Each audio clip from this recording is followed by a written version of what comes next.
Hey everyone, it's Bumper here, back today with a new video, okay? Back today with another episode of The 39.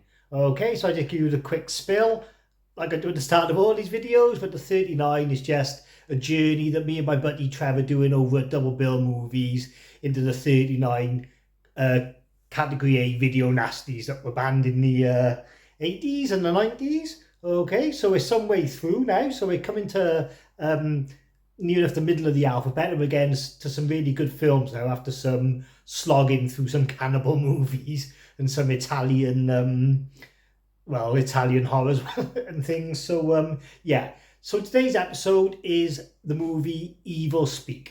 Okay, so Evilspeak is a 1981 movie directed by Eric Weston. Okay, I checked his filmography and he hasn't really done much else of any note. Okay, but the big hitter on this is the fact that it stars the boy Clint Howard. Okay, now I didn't realise this, but I mean it's obvious when you think about it. But Clint Howard is actually the brother of Ron Howard. So yeah, that's mad. So that's two kids who both hit every branch on the way down the ugly tree. But how his dad gave birth to Bryce Dallas, I never know.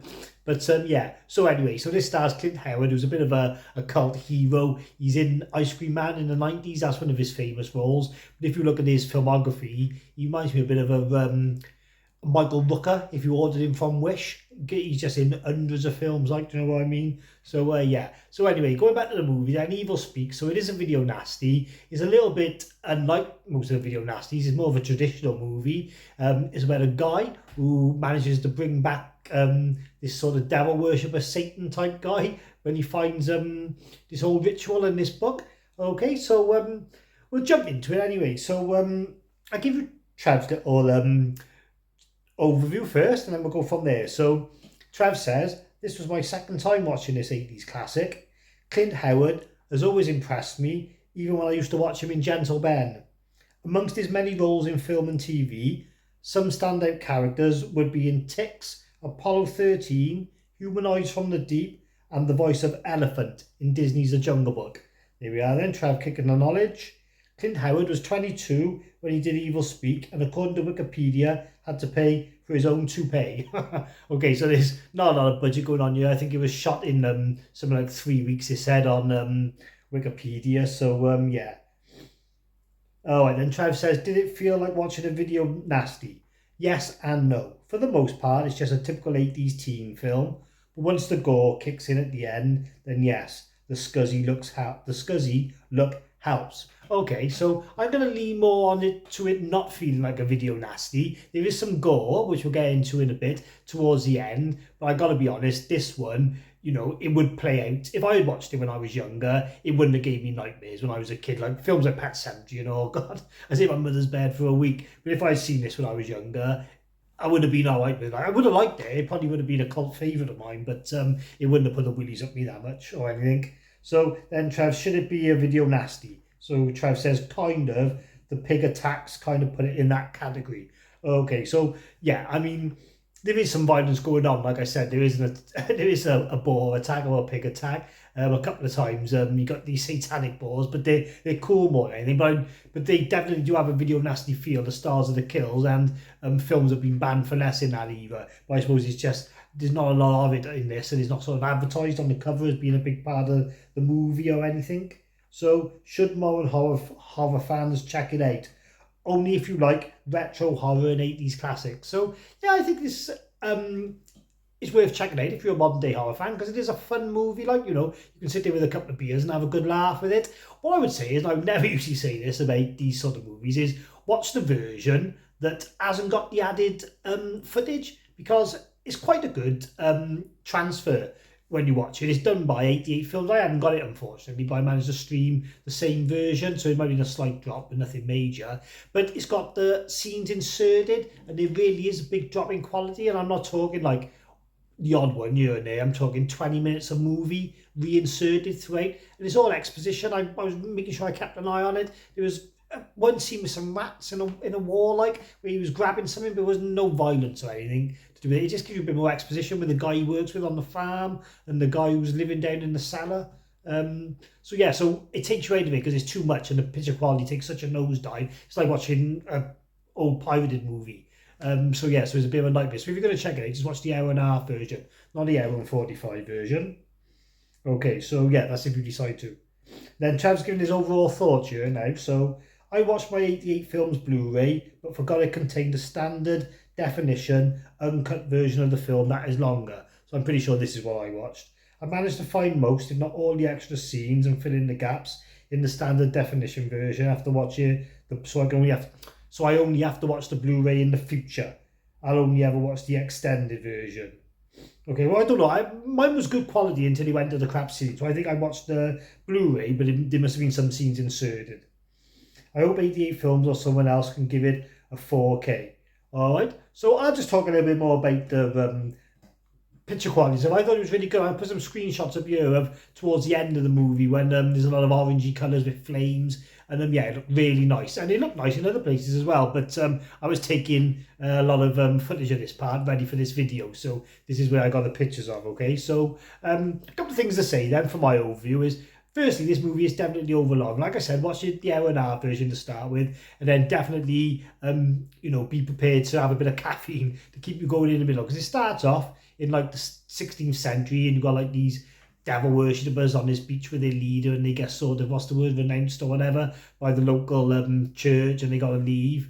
And anyway, so he does a bit of a black mass at the end with his followers, lops his bird's head off, and then he shoots to modern times.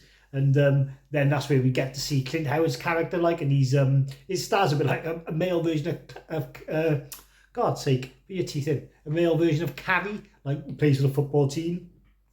And they were all bullying him in the locker rooms after all, telling him he's useless. And the coach is like, oh, well, thing is, he's got to play because, we got a fair policy. And he calls the guy to the side, who looks like Christian Bale from some angles for some reason. He says to him, well, if he's hurt, he can't play, can he? Wink, wink. But that's all a little bit of a side arc anyway. But anyway, so he gets tasked anyway.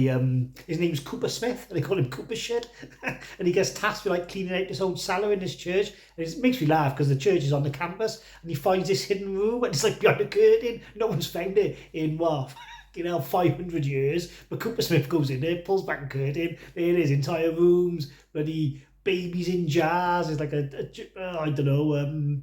Well, just all, I want to say memorabilia, but that's not the right word, is it? Just all this stuff from the olden days, from where they used to do the black masses, and this guy used to live in this cave area, his man. He finds this book anyway, so he starts translating it because the book's in a different language, in Arabic or whatever. He uses his computer skills and he starts translating it on his computer program. And so the computer program then, because it's saying the words to what's in the spell book, it brings the spell to life, and it's sort of, it doesn't, it's weird to explain it. It's not like an sci-fi X-File where the computer's killing them by using machines and all, but it's just, it can just do I don't know, you just have to watch it to explain. It's not overcomplicated with any sci-fi nonsense, the kills are gory, and the computer is just sort of a conduit for bringing this guy into the real world sort of thing anyway. So it goes on for about an hour in the middle, and nothing really happens after the first bit. You just get all this bullying, all this exposition, and it just builds you up to the bullies to get, they come up at the end, but it goes on a bit too long, but then the last 20 minutes is just amazing. So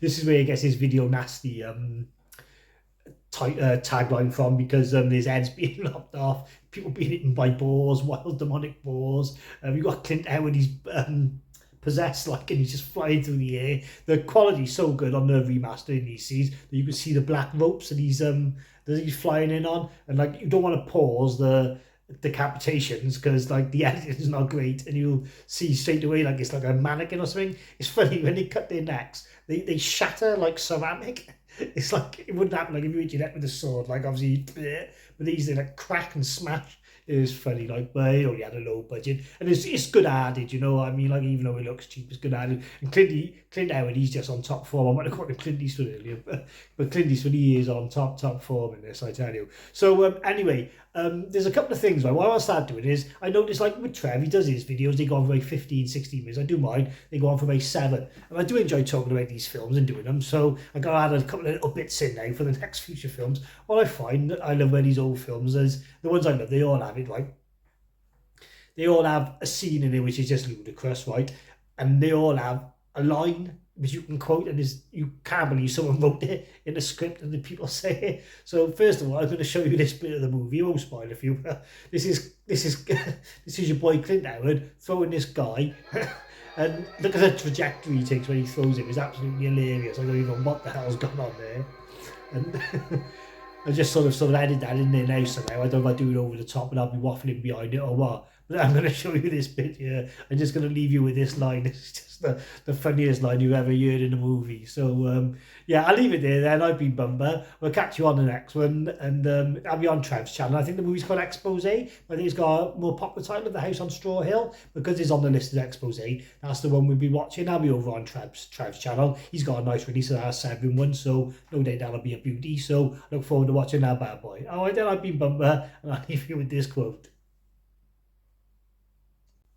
I forgot to give the scores. Trevor gave an 8 out of 10. It was a good film. It did drag in the middle a bit, like we spotted, but I should have watched the shorter cut, so I'm going to give it, I'll give it 7 out of 10.